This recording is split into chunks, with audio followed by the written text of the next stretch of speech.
Hello and welcome to ZTV News. I'm Chloe Copenhaver. And I'm Rachel Yule. How are you doing today, Chloe? I'm doing pretty good, thanks for asking.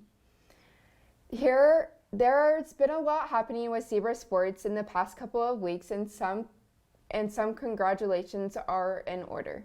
Congratulations to Kai Schultz for placing second at the state wrestling tournament. Well done. The girls basketball team made it to regionals and defeated the number 4 team, Tulsa Memorial. Well done, ladies. Several players from the volleyball team were named to the Tulsa World Volleyball All-World. Congratulations to Claudia Nito, Rebecca Hilmes, Ella Irvin, Abby Lafort, Keely Gill, Nikki Parziel, Michaela Salcido, and Kinley Williams. Well done, zebras. Rachel, did you know that CHS has a swim team? Yes, and they recently placed at the state 6A swim tournament. I had a chance to catch up with Brooklyn Vickery about her swimming experience. Let's hear what she has to say. My name is Brynlyn Vickery, and I'm a swimmer here at Claremore High School. I have been a swimmer since I was 4 years old. I became a swimmer because one of my mom's best friend was a swimmer, and she influenced me in being one. It inspires me to be a swimmer because of the competition and the adrenaline it gives me.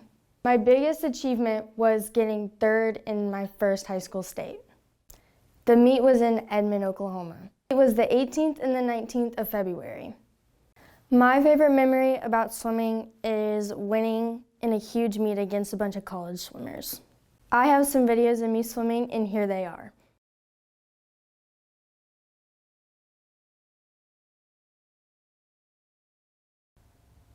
Well done to Brynlyn Vickery and Sylvia Admire for placing at the state 6A tournament. Right now, the dance team is at nationals at Disney World. Be sure to be wishing them a good luck as they compete. And to wrap up sports, I caught up with Ethan Grimmett, who was named to the All-State football team this year. How I felt, I was excited because, getting chose out of so many in the state, it's just kind of a big accomplishment. The All-State game will be held July 29th, and we don't know where it's going to be at yet. I think it's between TU or OBU. I'll be playing for the East side. Something I'm most excited about is playing against the best guys in the state. I mean, there's going to be a lot of good competition out there, and all of us made All-State for a reason. Mostly all of my coaches helped me, but if I had to pick out one, I'd probably say Coach Selman. He really teach me the ropes on the D-line and got my technique really good, and he helped me a lot throughout the season. My favorite memory was probably in the locker room with my friends. We'd make TikToks and stuff like that. It's cool because Coach Eric, he's always been there for me, and it'll just be one last game with him as one of my coaches. I'm most proud about how I was unselfish this year. I mean, I played linebacker my whole life, and I decided to switch to D-line for my last year to help the team out, and it really paid off for me in the long run. I mean, it's a mixed feeling because it's kind of bittersweet. I mean, I'm gonna miss playing with all my friends and stuff, but I'm also excited to start a new chapter in my life and play college football. Here are a few announcements this week. Enrollment night is coming up on March 24th. Make sure you have an appointment with your ZAP teacher to get enrolled. Prom is getting closer. Tickets are $50 a person. The dance will be held at the Tulsa Zoo March 26th. Tickets go on sale March 21st. Can't wait to see everyone there. Rachel, did you know CHS offers advanced graphic design class? No, I didn't. Well, Mrs. Huddleston's class recently got a new button maker and are opening for business for t-shirts designs, button designs, and more. The button maker we're hoping will be used to make buttons for clubs, groups, organizations, and we really just want it to be something that maybe inspires our students, gets us excited, a little more school spirit, that type of thing. Okay, so in Graphic Design 2, which is a new course, what we're really geared toward is producing from the graphic design we have done. So they have done posters, which is pretty basic, but now we have a Cricut that can do multiple vinyl things with permanent vinyl, removable vinyl, and heat press vinyl. And then we have the button maker that can make buttons, and then in the future we may be able to make some some other things with it. We have Trent, he has some video experience, so he's working on some videos for the football games on the Jumbotron. And really, we just want to do whatever we can to produce work from graphic design instead of just creating it digitally and then not being able to use it. Dr. Hindenburg has always said, you know, let me know when you're ready to go that next level, and I just really felt like we were. We had the STEM building, and I felt like we needed to just step it up a bit. And so I'm really glad we did, because I think the students are really enjoying it, and I know I am, and I think we'll be a service to our school, maybe other schools, and hopefully in time the whole community. Hey Rachel, you're a senior, right? Have you started applying for scholarships? Yes, I have. And I know just how complicated it can be to look for scholarships and fill out the FAFSA. Well, Michaela caught up with the senior counselor, Mrs. Grace, who shared some tips and tricks for applying.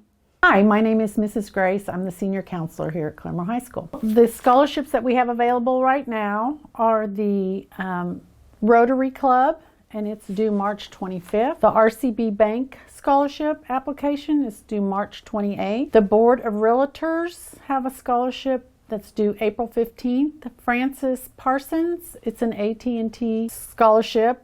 And then Cherokee Nation has an undergrad scholarship that's available to anybody that's Cherokee. I would be glad to help anybody that has questions. I have no problem picking up the phone and calling people if we need to get somebody on the phone to answer something. We also have our Gear Up staff here that are willing to help. They're here certain days a week, and they're willing to sit down and help anybody fill out a scholarship. Mrs. Rahanick is the counseling secretary here at the high school, and she puts a link on the Claremore website. You just have to go into the Claremore High School app and then to menu, and there's a counselor's corner, and you can go down and look for scholarships. In the counseling office, in my office, and I'm in room 101, also, we have a bulletin board outside of room 101 that has little folders that have a lot of the scholarship applications printed off, so you can just go by there and pick them up. It's an excellent way to help get your college paid for. Hey Chloe, do you have a favorite pen? Yes, I do. It's a Sharpie gel. It's epic and it glides well. Why? Get ready to have a new favorite. Haley spoke to Jackson Keller, who has his own business making small pens from wood. Let's hear more about his small business. I'm Jackson Keller, and I'm a small business owner. My business is called Generations Wood Turning. We chose Generations Wood Turning because it's two different generations, and me and my grandpa both work on it, so it was just kind of a unique name. My business is located in Claremore, Oklahoma. We've also have pens in different stores down here, and some in other states too, but mainly here. I've been making pens since I was 8 years old, so that's been 7 years now. It's a lot of fun. I got into pen making because my grandpa made pens, and I was a little kid and I saw him doing it. I thought it was really cool. So I wanted to make a pen for my mother, and yeah, I just kind of got down there, made the pen, and the rest is history. The process of making a pen, it all starts out with, getting your materials like the wood or acrylic or whatever you're making out of, and you cut it into a blank, put it on the lathe, and turn it down with your tools until you get it to the shape you like, and after that you just finish it up and put it all together. Our pens cost anywhere normally from $30 to anywhere upwards to $70, sometimes $80, but most of the time they range around $40, $30. We also travel some. I've been to Branson a lot. We have pens down there in a store in downtown Branson. Also, we have a YouTube channel. It's a lot of fun making different videos on there and finding random things to make stuff out of, like a bowling ball or a guitar neck. It's just kind of different interesting things, so it'd be cool to check that out. It's Generations Wood Turning on YouTube. Next up, the robotics team has been killing it at their competition. Let's hear from them about their recent successes. Robotics has a various of different tasks between each person on the team. We have the builder, which is, everybody is a builder, but the main builder is in charge of coming up with ideas with the group and executing it well. We have a programmer who creates the code that tells the robot what to do during a match and skills. And we have a notebook person that documents all of the ideas and designs for the team.